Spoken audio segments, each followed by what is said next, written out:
Thank you, Senator Vance. Thank you to CBS News. And most importantly, Thank God you to this all is of you. over. If you're still up and the folks who miss Dancing with Our Stars, I appreciate it. But look, the support of the democracy matters. It matters that you're here.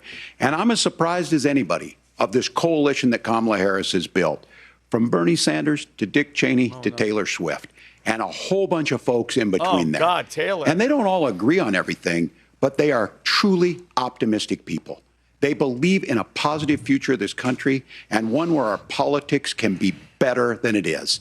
And I have to tell you, that better than it is the sense of optimism that there can be an opportunity economy that works for everyone, not just to get by, but to get ahead. And the idea that freedom really means something. Not the freedom of government to be in your bedroom or exam room, but the freedom for you to make choices about yourself. Now, look, we all know who Donald Trump is. He's told us, and as Maya Angelou said, believe him when he told you that. His first inaugural address talked about American carnage, and then he spent 4 years trying to maybe do that. Senator Vance tonight made it clear he will stand with Donald Trump's agenda. He will continue to push down that road. Excuse me. Kamala Harris gives us a different option. Now, I'll have to tell you, I'm going to be careful about the quotes, but there's one that Senator Vance said that does resonate with me. He said, Donald Trump makes the people I care about afraid. A lot of America feels that way. We don't need to be afraid. Franklin Roosevelt was right. All we have to fear is fear itself. Kamala Harris is bringing us a new way forward. She's bringing us a politics of joy. She's bringing real solutions for the middle class. Weirdo. And she's centering you at the heart of that. Nope. All the while asking everyone, join this movement, make your voices heard. Let's look for a new day where everybody gets that opportunity and everybody gets a chance to thrive. Oh. I humbly ask for your vote on November 5th for Kamala Harris. Nope, Governor no Walz, message. thank you. Senator Vance, Come on, your closing Vance, statement. take us home. Well, I want to thank Governor Walz, you folks at CBS, and of course the American people for tuning in this evening. And one of the issues we didn't talk about was energy. And I remember when I was being raised by my grandmother, when she didn't have enough money to turn on the heat some nights because Ohio gets pretty cold at night and because money was often very tight. And I believe, as a person who wants to be your next vice president, that we are a rich and prosperous enough country where every American, whether they're rich or poor, ought to be able to turn on their heat in the middle of a cold winter night. That's gotten more difficult thanks to Kamala Harris's energy policies. I believe that whether you're rich or poor, you ought to be able to afford a nice meal for your family. That's gotten harder because of Kamala Harris's policies.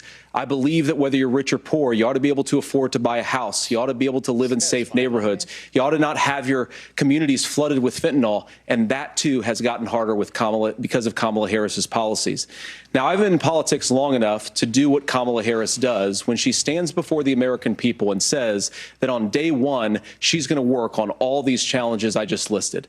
She's been the vice president for 3.5 years. Day one was 1,400 days ago, and her policies have made these problems worse. Now, I believe that we have the most beautiful country in the world. I meet people on the campaign trail who can't afford food, but have the grace and generosity to ask me how I'm doing and to tell me they're praying for my family. What that has taught me is that we have the greatest country, the most beautiful country, the most incredible people anywhere in the world.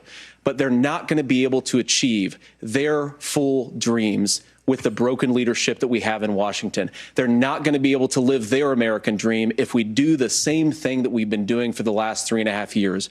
We need change. We need a new direction. We need a president who has already done this once before and did it well. Please vote for Donald Trump. And whether you vote for me or vote for Tim Walz, I just want to say I'm so proud to be doing this, and I'm rooting for you. God bless you, and good night. Senator Vance, thank you. And thank you both for participating in the only vice presidential debate of this election cycle. I'm Margaret Brennan. And I'm Nora O'Donnell. And a reminder, there are just 35 days until Election Day. Please get out and vote. Please vote. And listen, we were fact-checking. We were technically cheating to help the Democratic nominee. But, hey, we're CBS. We're a leftist network, and that's how we roll. I wish they were even more honest like that. We tried, but you know what?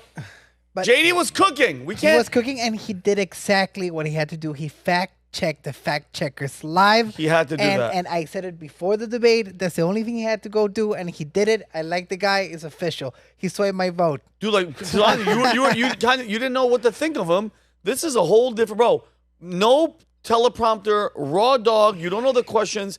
And to answer like that, bro, you got to give the guy props, bro. You have to. And fact checking the fact checkers, bro, that's not easy. And then talking over, like stand your ground. Yeah, he Don't set let a them, precedent. Yeah, you know what You the hell know? they were doing. You know what they were doing. Smashed And it. by the way, another fact check when he was talking about the border bill. Guys, I am sick and tired of hearing Karine Jean-Pierre, Democrats, Tim Walz, Kamala Harris saying, hey, when it comes to the border, we had a border bill. All Trump, by the way, Trump's not the president. Trump told them not to sign it. Who the hell? What are you talking about? Trump's not the president. And that border bill, they're like, he didn't want to sign it. The border bill had $60 billion to Ukraine.